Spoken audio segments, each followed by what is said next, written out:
Hello everybody and welcome back to the Classics. In today's video we're going to be going over the first title of one of my favorite franchises, and that is Jak and Daxter, the Precursor Legacy. This is a game that was released on December 3rd, 2001 by the famous developer Naughty Dog, which you might have heard from games like Crash Bandicoot, Uncharted, and The Last of Us. The first installment of this game was released on the PlayStation 2 about a year and a half later from the initial release of the console, and it came out with a lot of really good feedback and reviews, getting 8s, 9s, and 10s out of 10s across the board and selling a total of around 4 million copies by 2006. At this stage, Naughty Dog was very well known for their success with platformers, since one of their biggest successes being Crash Bandicoot, released initially on September 9th of 1996, and coming for the first time to the PlayStation 2 console with Jak and Daxter as a new IP. Now, from this moment on, although I know this is a 21-year-old game, I don't want to give off any spoilers, so if you do not wish to be spoiled, click away. You've been warned. When I first got my PlayStation 2 back in around 2004, maybe 2003, can't quite remember the exact date, it actually came with Jak 2. So I actually had a very different expectation for what the first game should be like. My perception of Jak was quite dark and violent, but also very much of a platformer in the sequel. So when I first started playing the first game, it was quite surprising. Everything seemed quite light-hearted and silly in comparison, except for Daxter. He's pretty much the same. While you're down there, could you rub my feet?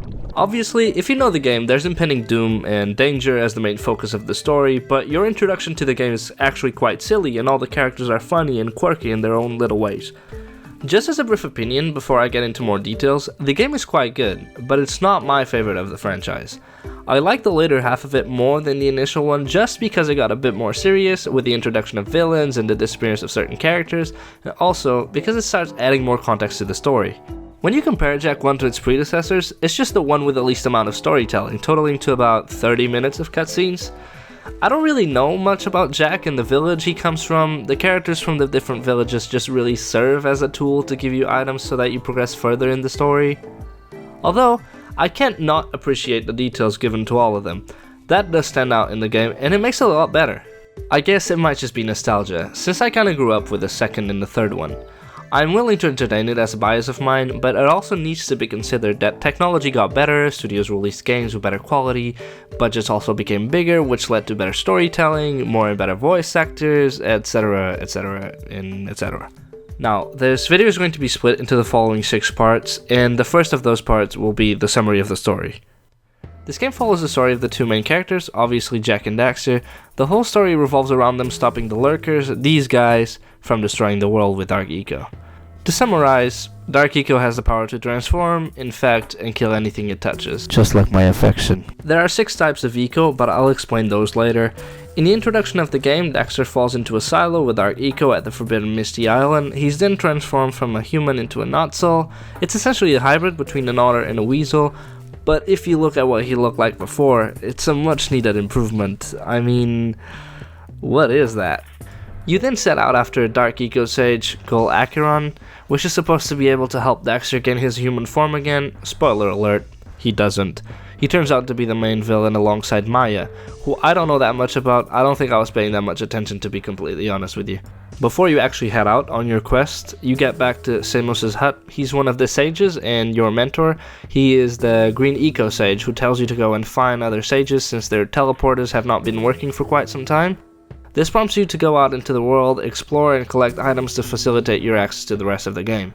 You essentially go through all the zones in the game, connecting these back to Samos's hut, and when you get to Gol and Maya's citadel, you find that Samos has also disappeared, or better yet, was kidnapped by Gol and Maya alongside all of the other sages, and they're also trying to power up a Precursor robot.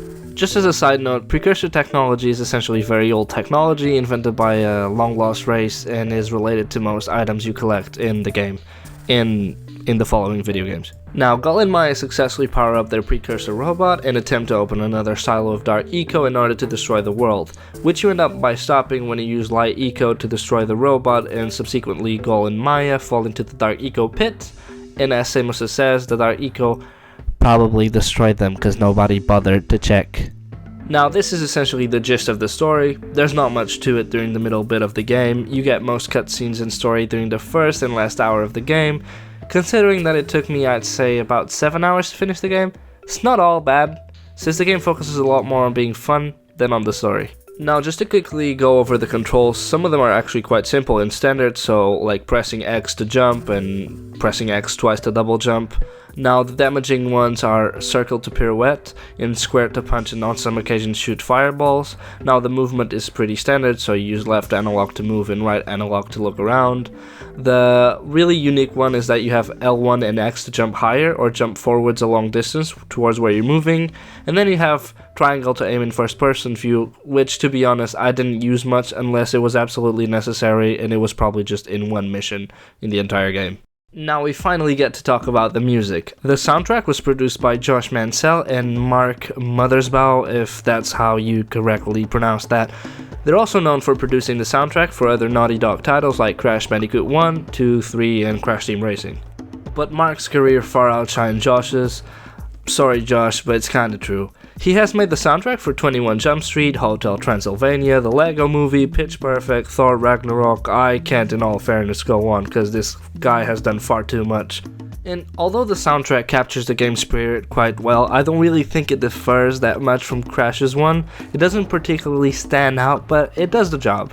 I do have to say though, there's a stark difference in quality from Crash's soundtrack to Jak's one, and even though Crash's is more memorable, Jak's one is definitely more polished. I particularly like the Sandover Village OST, it just kinda tickles my inner primate, but look at these other bops, they're quite good.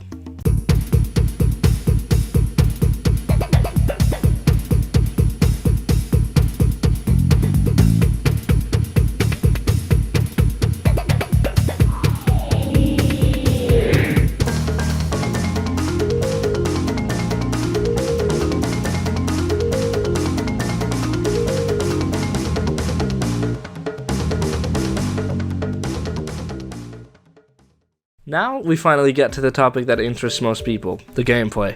So the gameplay itself was superb, it was really fun and straightforward, and even though it's an older game, and me considering myself a video game veteran, I died. Like a lot. Mostly because I was an idiot, but pay no mind to that. The game kept presenting new ways of traversing the zones, from just classic platforming and jumping from spot to spot, getting through avalanches of rocks, using a floating motorcycle thingy to get from point A to point B, etc, etc. It was just dope and fluid. I didn't expect to find this much variety in a 21-year-old game. I don't believe the game to be frustrating, except when I just couldn't get through certain bits of it, but the majority of the times it was just because I was either trying to figure out a particularly difficult area, or because I kept making the same mistakes repeatedly, something that you are probably not new if you have ever played a From Software game. I like how different all the areas and the range of different enemies that kept being introduced. However, maybe by today's standards, I don't think there was much variety or difficulty spikes when it came to the different enemies. Most of it just came from the platforming and timing it well. I say this because the vast majority of the enemies could be killed with like one hit, while if you played Jak, you know that that's definitely not the case, and they were mostly just like reskins of each other. Like the normal lurkers are purple, but the ice ones, guess which color? Obviously fucking blue. I've mentioned this briefly before, but I just love how much personality the game gave individual characters. Daxter definitely stands out. He always has a little dance, a comment, dig, and insults. He's hilarious, but I have to be truthful, he definitely shines more in the other games of the series just because everyone gets more screen time. But even the supporting characters or background characters have tons of personality, from their own way of talking to their demeanor, some of them following some sort of stereotype like the hillbilly and the farmer man boy thing. This game was quite charming, but these were exactly the reasons why I wish that the characters had a bit more screen time, because you get a treat, but then they don't really deliver anything else. Now let's just quickly go over the collectibles. So there's two types of collectibles, there's power-ups and there's currency. The power-ups are as follows. There's Green Eco, so this contains the energy of life and it essentially replenishes your health. There are either tiny specks of health you can recover, or if you're lucky you'll find a big one that just replenishes your entire health bar. Then you get Blue Eco. It essentially pertains to the energy of motion, it increases Jak's movement, attracts collectibles and other ecos, and it also activates dormant Precursor technology, and it's one of the most fun ecos to be completely honest, and one that you get to use the most in the entire game. Then you also have Red Eco. It contains the essence of power and strength. This essentially makes Jak more powerful and takes bigger and stronger enemies with more ease. But since there's not much variety in enemies, this one's quite rare and shows up a lot later in the game. The Yellow Eco allows Jak to use long range attacks, like shooting yellowish energy ball things. You can use this to open stronger boxes, defeat enemies that are further away, and it also can come useful in some side quests. So now we get to the last two. We have Dark Eco, as I mentioned before, has the power to mutate, warp, and destroy things around it, and it's more of a plot device in this game. And finally, you have Light Eco, which is the one to be considered the rarest and purest of all eco. It also contains the property of healing, restoring, balancing, and purifying. Yes, I read the wiki article. It's created by using all ecos besides the dark one, and you really only use it once, and it's in a cutscene. Feels bad, man. Now, when it comes to actual currency, there's only two things available, which is a Precursor Orb and Power Cells. So the Precursor Orb is a Precursor artifact and serves as the primary form of currency in the game. You can exchange these for Power Cells because those are actually what you are looking for if you need to proceed in the game. Then the Power Cells is another Precursor artifact. It works as a source of power, used as a means of providing energy that can't be provided through other mediums.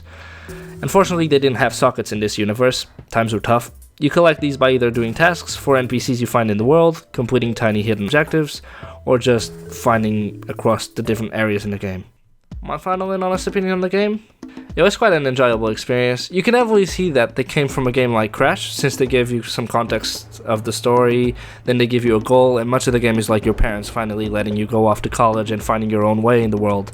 The graphics are not as good as the sequels, but that's to be expected since the time difference between the first title and the second one is of about 2 years, I think. The environments are quite nice, relaxing, and well thought out. I would have liked to see more significant characters. They don't even need to be relevant to the story, but just something to interact and to spice up the game, since the plot and all in all the universe just feels like a perfectly cooked steak that just lacks the right amount of seasoning.